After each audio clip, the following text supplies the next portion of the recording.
Well, it's not just political journalists who have to keep an eye on who's in and who's out when the Prime Minister reshuffles his team. Spare a thought for the people whose job it is to capture their voices for our delectation and entertainment. The Impressionists.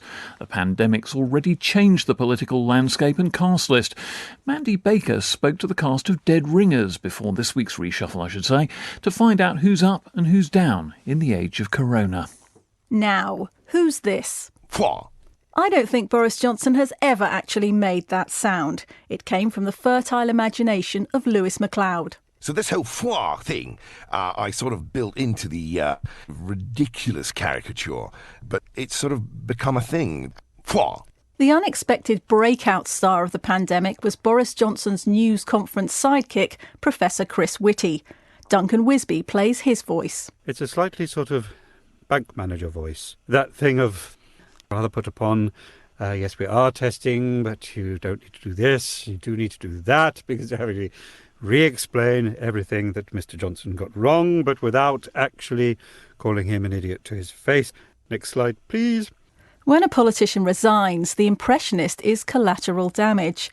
John Coleshaw was vocally close to Matt Hancock. There's certain ones, like Matt Hancock, where you're quite happy when they do move on. David Cameron, another one. Very, very happy to see him sort of waltz up the street. Some of them are just anodyne. On the other hand, William Hague, when he moved on, it was very heartbreaking. You get your money's worth out of every syllable. Was John Coleshaw secretly hoping Michael Gove would take over as Health Secretary? There's something just funny about Michael Gove.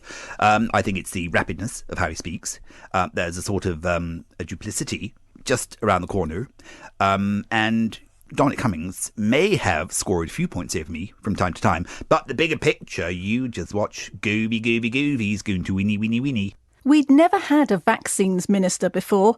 It was Lewis Macleod who took on Nadeem Zahawi. I had a slightly sort of down here note, but you'll notice I'm sort of putting ers and ums and ahs in there. We're getting a sort of, Andrew, it's good to be here.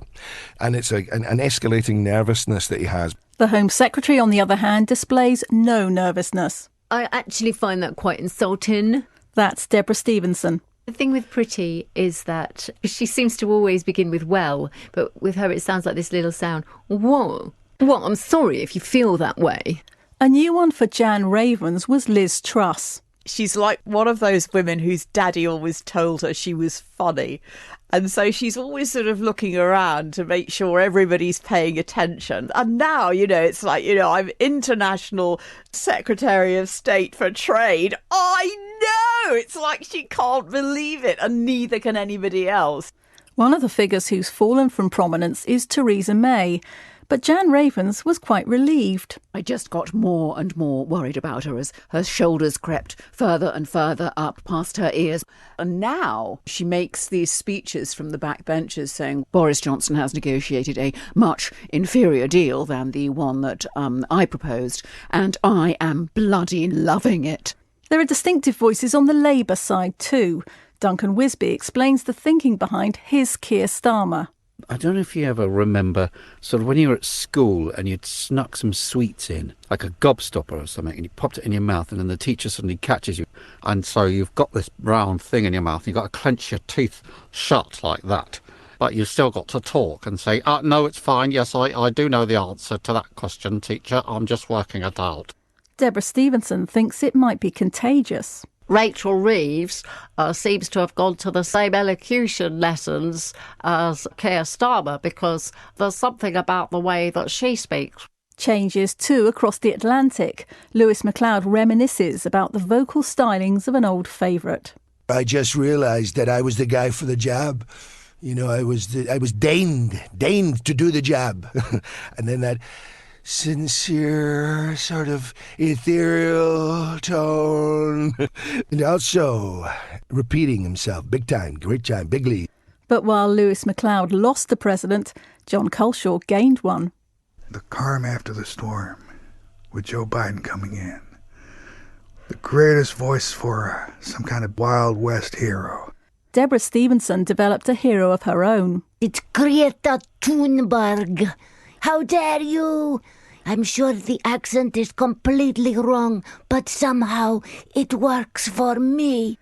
But who will emerge in the months to come? John Culshaw knows who his money is on. I think it's going to be the time of Rishi Sunak. I think he's got such an efficiency. There's a happiness in that voice. Daddy's going to make it rain. We will do whatever it takes. Rishi Sunak. OK, John Culshaw then, ending that report by Mandy Baker.